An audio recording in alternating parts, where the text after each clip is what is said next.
salaamaaleykum mbokk cher internet yu Mille Créa TV ñu dellu si waat di leen nuyu di leen dalaat seen émission éclairage di émission bi nga xamante ni moom mooy indi ay leeral di tegg ay tuuma si li jëm si domaine bu mu mën ci doon ci askan bi tey éclairage ñu am gan bu bees di ko dalal muy Mansour Diouf di jeune activiste nekk aussi responsable des jeunes bu grand parti bu Pikine Nord Mansour Diouf ñu ngi lay dalal si Mille Créa TV. Merci beaucoup salaamaaleykum wa rahmatullah maa ngi nii ku nekk ci juróom ak santam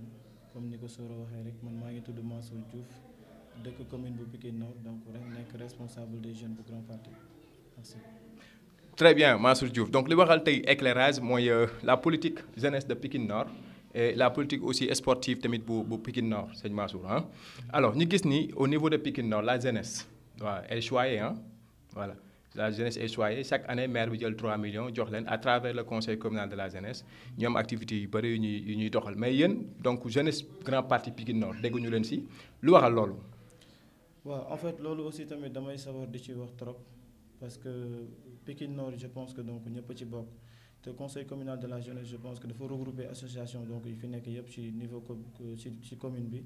donc tey jii li may message bi may lancer jeunesse bi mooy. foog ñu defaat aussi tamit li nga xam ne donc moom mooy parce que seen mandat jeex na foofu laay bëgg a waxee seen mandat jeex na ça fait presque 1 an xaw ma 2 ans chaque jour donc ñun ñu ngi woote ñun jeune grand parti pour wax donc nan la ñuy defaatee beneen élection yi nga xam ne tey jii ñun jeune grand parti aussi tamit war nañ ci mën a bokk parce que bii passé aussi tamit dafa fekkoon ne aussi tamit duggu ñu ci politique mais léegi vraiment donc ñu bari xam nañ ci politique te dugg nañ ci politique te war nañu tàmbaliwaat élection yi donc ñun ñu mën ci sentir suñu bopp parce que am nañ ay association donc yi nga xam ne ñu ngi taxaw créé nañ suñuy association waxtaan nañ président bi mais booba léegi donc moom nee na affaire bi du ci moom nekkul ci moom la yéexee même au niveau national sax donc ki nga xam ne aussi tamit moo ñu yilif moom tamit donc mandat am jeex na trop donc ci ministre de la jeunesse aussi tamit la dépendre donc message bi may lancé foofu tamit mooy maa ngi lancé message ministre de la jeunesse pour que ñu gaawantu aussi tamit defal élection yi parce que ñoom aussi tamit seen mandat jeex na te ñun ñi nga xam ne aussi tamit ay ndaw lañ bëgg nañ ci dugg bëgg nañ ci sentir suñu bopp parce que ay jeunes lañ te bu ñu continuer nii aussi tamit ñun dañuy passer à côté parce que suñu âge aussi tamit léegi mu dépassé 35 ans. mais ban appréciation ngay def si liggéey bi nga xamante ni conseil communal de la jeunesse bi au niveau de Pikine Nord fii mu ngi koy defal ndaw ñi jeunesse bi yéen en tant que jeune responsable grand parti. en fait li may wax aussi tamit mooy conseil communal de la jeunesse bi nekk au niveau de la commune de Pikine Nord c'est trop politisé quoi li tax mu ne c'est politisé mooy ñoom boo bokkul ci ñoom rek dañ lay jéem a écarter. si nan bon li tax ma wax ko mooy. Des fois aussi tamit ci pose des questions mais ñoom duñ ko gisee noonu dañ lay jàppee benn opposant c'est vrai que donc nous sommes des opposants mais aussi tamit am nañ droit aussi tamit di laaj di demander suñuy question te aussi tamit ñun lu ñu bëgg mooy aussi tamit taxawal ndaw ñi fii parce que am na ndaw ñu bari ñoo xam ne aussi tamit ñoom taluñu politique koo ci wax mu ne du politique parce que politique baaxul alors que je pense que donc définition politique ñëpp xam nañ ko la politique donc c'est l'art de bien gérer la cité. mais conseil bi boo nee dañ ko politiser yow nan nañ ko politiser conseil bi ay association ñoo si nekk ki ko dis bon donte ku si nekk am nga foo far mais ay association ñoo si nekk mais da nga gis ni yow da nga ko politiser si nan da nga ko politiser. donc li tax ma wax loolu mooy en fait dama ci amoon benn genre anecdote parce que benn jour aussi tamit. maa ngi doon rapproché aussi tamit di poser ay questions mais gisee wuñ ko woon noonu li ma doon wax aussi tamit mooy li ma wax léegi rek laay daanelee que affaire kii bi laa doon wax que élection yi dañ ko war a defaat dañ ko war a tëggaat mais jour bi ma ko posé ci benn groupe sax donc am na ko dal sama kaw yaakaar ne affaire bi dama koy wax pour politique alors que man lu may def ndaw ñi lay xeex. comme lan ban genre question nga posé boo xamante ni ñoom dañuy foog ne c'est un peu politique. question bi ma posé mooy problème bi fan fi mu jógee woon mooy wàllu 3 millions yi. yi nga xam ne donc le maire joxe woon na ko et je pense que donc 3 millions aussi tamit waruñu la ko mën a jox nga yàq ko ci benn guddi parce que boo xoolee tey jii jeunesse su Pikine Nord koñ boo dem ñu ngi toog di naan ataaya amuñu benn qualification professionnelle kenn jàppalewu leen koñ boo dugg day fees dell booy 9h la ñuy commencé di teg ataaya alors que donc mairie bi ñi ñuy woote yu bari yoo xam ne donc man gisuma sam bopp suñu koñ aussi tamit jeunesse yi ak yeneen koñ tey ji boo demee gisuñu seen bopp jeunes yi ataaya la ñuy teg suba ba ngoon te alors que waroon nañ leen wutal ay formation professionnelle lu ci mel ni donc mooy ñu am métier ñu accompagner leen lu ci mel ni donc mooy wàllu électricité ak yeneen aussi tamit waroon nañ ko wutal jeunes yi mais jël benn 3 millions woo benn Wally Seck wala woo benn Thiat Seck donc yàq ko ci guddi gi alors que donc bu ñu xëyaatee jeunes yi donc duñ ci sentir seen bopp alors que boo xoolee sax li nga xam ne donc moom la conseil communal de la jeunesse donc di def li nga xam ne moom mooy événement boobu noonu di am donc chaque année maire bi donc di ko jël di leen jox 3 millions boo xoolee jeunes yi bari du ñëw jeunes yi ñëw ça veut dire que donc fi may waxee mooy jeunes yi ñëw mooy association yi ñuy créer alors que suñu nee conseil communal de la jeunesse vraiment dafa war a maanaam ëmb jeunesse su Pikine Nord jeunesse Pikine Nord tey ji ñëpp waroon nañ jënd tey ji seen i carte même bu doon jar 5000 ñoom ñëpp ñëw mais boo xoolee dañuy invité donc ñi nga xam ne ñoo nekk ci sport environnemental santé yeneen ak yeneen donc la ñuy invité mais pourquoi pas ñi nga xam ne donc bokkuñu fenn aussi tamit war nañ leen mën a woo ñoom tamit ñu ñëw pour wane leen ne donc affaire bi seen yëf la ñoo ko moom donc ñu wane ni donc ñoo bokk ndey ñoo bokk baay. yéen da ngeen jàpp ni kon la mairie à travers le conseil communal de la jeunesse amul politique de jeunesse bu leer boo xamante ni waa Pikine Nord ñoo ciy sentir seen bopp. non man je pense pas que donc amu ci parce que des fois aussi tamit tu demandes de la transparence mais aussi tamit tey jii amul benn budget boo xam ne aussi tamit ñoom ñu ngi koy présenté la dernière fois demoon naa on a présenté un budget boo xam ne ñu ngi commencé seen premier mandat ba aussi tamit ba seen dernier mandat. mais je pense que tey jii am na yu bëri yoo xam ne aussi tamit c'est des questions yoo xam ne war nañ ko mën a leeral wax ñu donc xaalis bi 3 millions yi tey jii yi ñu leen di jox chaque année. war nañu wax donc si lii lañ ko dugal. maanaam fi may waxee mooy donc ñu def ay factures yoo xam ne benn par benn salle bi jëlee nañ ko lii. musicien bi lii lañ ko fay. di ko détaillé benn par benn donc ñu xam ne 3 millions yi kat dem nañ ci fi nga xam ne donc moom lañ leen ko joxee. même j'ai entendu donc des yeneen conseil communal donc di ñëw au niveau yi nga xam ne dañuy jóge ay Tivaouane ay Thiès ay feneen ak feneen. mais tey jii question bi may posé foofu mooy terrain yooyu noonu tey jii ñuy maye. xam nga tey jii dégg nañ ñu maye ay terrain yoo xam ne tey jii naan may nañ ko conseil communal de la jeunesse seen président bi bii passé xaw ma bële passé donc dégg naa ko. mais terrain yooyu question bi may posé le président donc du conseil communal de la jeunesse mooy terrain boobu instant bi nii fan la toll. ak kan moo ko moom. ak si ban tour la nekk. loolu aussi tamit bëggoon naa ñu leeral lañu ko. dina si tontu alors donc mais conseil communal bi def na fi ay formation lu jëm si wàllu entrepreneuriat formation lu jëm si. yu bari si yoo xamante jeunesse da koy soxla donc yooyu da ngeen ko yëgul wala da ngeen si bëgguta woon bokk yéen. non de question ne bëgguñu si bokk parce que ku ne entrepreneuriat xam ne donc jamono ji c'est quelque chose boo xam ne aussi tamit moom mooy gën a dimbali ndaw ñi. parce que tey jii pour être un bon entrepreneur il faut juste donc avoir de la motivation de la réhabilitation et les moyens. tey jii entrepreneuriat donc dafa nekk formation boo xam ne aussi tamit ñëpp a ko soxla ak yeneen formation donc yu nekk ci biir. mais je pense que donc communication bi moo jàllul. man moom yëguma ko franchement yëguma ko. gisoon naa temps beneen genre association bu ñëwoon ba suñu koñ doon ñëw di recenser jeunes yi nga xam ne donc ñoom ñoo bëgg a bokk ci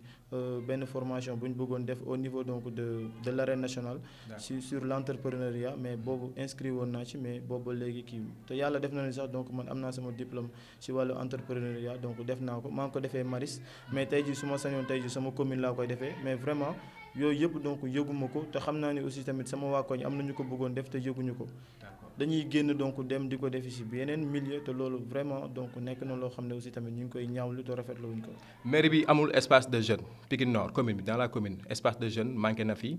maison de jeunesse politique de jeunesse ban appréciation nga ci am. bon li may wax foofu mooy que benn place publique daal la ñu defaral c'est total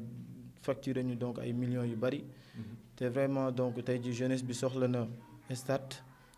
ay terrain football quoi moom laa bëgg a wax ay terrain football jeunesse bi soxla na donc li nga xam ne moom mooy ay espace yoo xam ne aussi tamit dinañ ci def yeneen sport parce que tey jii du question de Pikine Nord rek la même boo xoolee au niveau national di nga xam ne donc ñaari sport ñoo fi dox muy football basket ak lamb aussi loolu rek moo fi dox je pense que donc loolu moom ministre bi aussi tamit lay interpréter que am na yeneen discipline yoo xam ne donc ñu ngi ci au niveau national yooyu aussi tamit war nañ ko mën a gën a mayaat doole pour jeunesse bi donc sentir seen bopp parce que tey jii da ngay gis jeune boo xam ne aussi tamit day bëgg a def karaté wala mu bëgg a def basket wala mu bëgg a def leneen ak leneen mais du ñeme parce que xam na ne aussi tamit bu ci duggee amul sens boo xam ne aussi tamit dina mën a réussir et loolu aussi tamit war nañu ko gën a renforcer des capacités yoo xam ne aussi tamit jeunes yi jeunes yi aussi tamit war nañ ci mën a sentir seen bopp. merci beaucoup. amul problème alors jeunes yi dañ si sentir seen bopp bu baax a baax si espace yi nga xamante ni moom moo nekk Pikine Nord comme wax nga ko am nga benn espace bu leen defaral mais si wàllu sport boobu laay des ren nawetaan amul mais ASC yi jaay nañu ay masque mairie bi wala du loolu. waaw je pense que loolu nag jaay la parce que dañ leen ko jaay aussi parce que li tax mu ne dañ leen ko jaay man je peux pas comprendre nga woo président ASC yëpp ñu ñëw. parce que man damay dégg loolu quoi ASC yi dañ jaay ay masque mairie est-ce que mën nga ñu leeral parce que éclairage nañ nekk nga leeral ñu un peu naka la ASC yi jaayee mairie bi ay masque bon man ba ma ko déggee sax dama xaw a rus li tax ma rus mooy je peux pas comprendre aussi tamit nga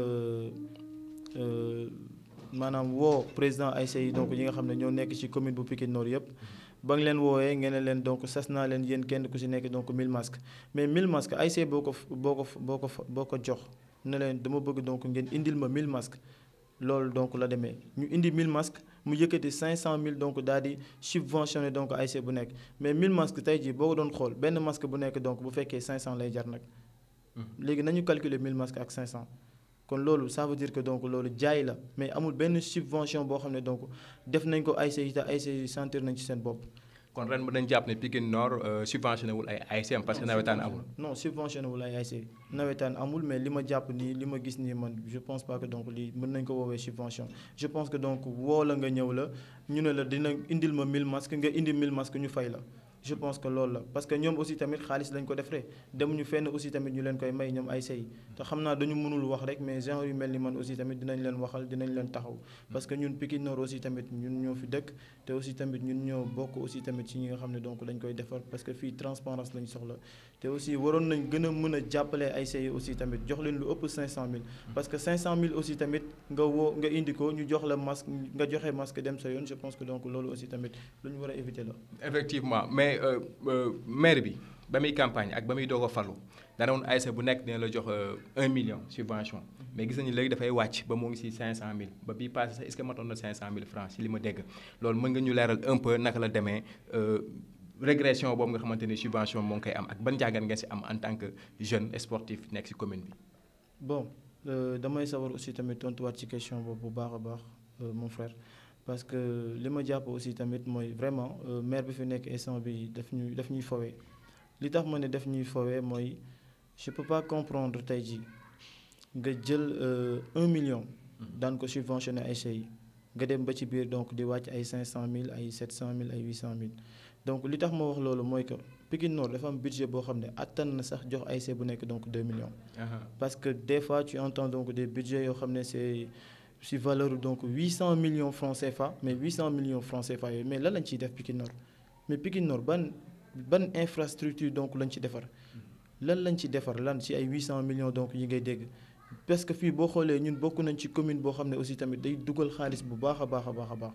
tey jii amul benn jeune boo xam ne aussi tamit gis nga leen tey jii ñu leen di jàppale seen wàllu jàng ak seen wàllu formation seen wàllu dara dañuy taf seen i affiche nga dem ba commune bi nga dem ba lu mu tuddati mairie ba au niveau de la donc de la mairie nga ñëw foofu donc laajte ba xam dañuy maye formation yi ñu ne la non lii du gratuite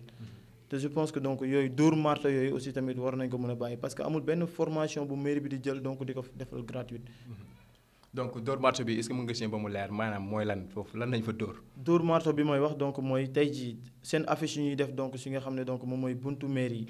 di def ay dañu am partenariat ak ay école partenariat yooyu boo demee man dem naa fa du benn du ñaar du ñett du ñeent dem naa fa donc approché wu naa fi ki nga xam ne donc moom moo yor wàllu formation yi. mu ne ma waaw école yaa ngi nii tànnal mais ba ma tànnee école donc lépp lu ñu ma doon defloo naa ko mais boobu ba léegi zéro ça fait 3 ans ngi nii maa ngi tenté chance mais su ma tenté chance bu ma dugalee dañuy rejeter sama xaw ma dañ koy rejeter xaw ma moo tax wala du loolu. ah bah je pense que aussi tamit du man kese man maa dund loolu je pense que am na jeunes yu bari aussi tamit yoo xam ne dund nañ loolu dem ba au niveau donc de la mairie. wax aussi tamit ñu jàppale leen pour seeni formation ñu dem ba ci biir naan leen da ngeen di inscrire lii parce que je peux pas comprendre que tey jii ci benn école ñu ne la inscription bi kat 150000 la 150000 calculer ci 7 mois xam nga 8 mois yi ngay jàng. chaque mois nga bëgg a fay 20000 man tey jii boo ñëwee CEP fi ma doon jàngee foofu école sociale la foofu même am na élèves yoo xam ne sax 10 000 francs dañ koy fay 5000 francs waaw parce que foofu noonu tey jii bu fekkee ni buux nga fa 10 xale wala 15 xale tey jii di leen fayal ñoom ñëpp kenn ku nekk 10 000 francs je pense que tey jii loolu budget bi attan na ko. moom moo gën foofu donc moom moo gën foofu formation donc yi nga xam ne donc moom la ñuy naxee chaque jour du ñu tegal ay affiche boo demee aussi tamit amul dara lu ci leer. d'accord am na solo donc vraiment mu nekkoon ay points yoo xamante ni da nga ko doon leeral par rapport donc ak li nga xamante ni moom moo fa xew si wàllu politique de jeunesse à Pikine Nord mais aussi si politique sportive bi nga xamante ni moo ngi am si Pikine Nord entre relation bi nga xamante ni moom moo yeyoo diggante mairie bi ak ASC yi fi nekk mu nekkoon suñu gan Mansour Diouf ñu koy bàyyi mu tàggatoo ak yéen ñu yem jox leen dig daje. merci beaucoup donc maa ngi remercier waat waa Mille Créatives yi bi nga xam ne aussi tamit ñoom ñu ngi ci commune bi vraiment di def liggéey bu rafet donc nekk partout donc ci département bi te vraiment message bi may tëjee rek mooy damay lancer benn message ci jeunesse bi que jeunesse bi Pikine Nord dañu war a jug jàppoo takku ba dëgër teg fi ki nga xam ne aussi tamit war na mën a émerger commune bi parce que commune bi aussi tamit man de li ma gis mooy sama responsable donc Mamadou Gaye aussi tamit bu ñu ko falee je pense que tey jii dinañ jëlee commune bi fii donc daal di koy yóbbu fii ma koy remercier au passage mu nekk aussi tamit nit ku baax nit ku crédible nit koo xam ne neex na présenté donc askanu Pikine Nord muy yor donc benn programme bu riche boo xam ne aussi tamit képp ku ñëw aussi tamit daal di ciy dugg di nga xam ne donc tey jii doo ko regretter parce que grand parti c'est d'abord une famille grand parti donc dafa nekk loo xam ne aussi tamit tey jii commune bu Pikine Nord ñëpp xam nañ ko di remercier waat donc xam nga waa grand parti yëpp lu ci mel ni ñoom Moustapha Ka ñoom Jacques Sarr donc ñoom Mamadou Gaye di remercier sama ñoom maire Bousso maa ngi remercier donc waa grand parti yëpp vraiment donc tey jii bu ma yegsee fii tey jii ñoom la ñoom may fiit ba tey jii vraiment du ma tiit du ma ragal donc di remercier waat Mille Créa bu baax a baax merci beaucoup. Merci beaucoup Mansour merci beaucoup yéen tamit ñu leen di jox dig daje beneen yoon ci beneen émission éclairage.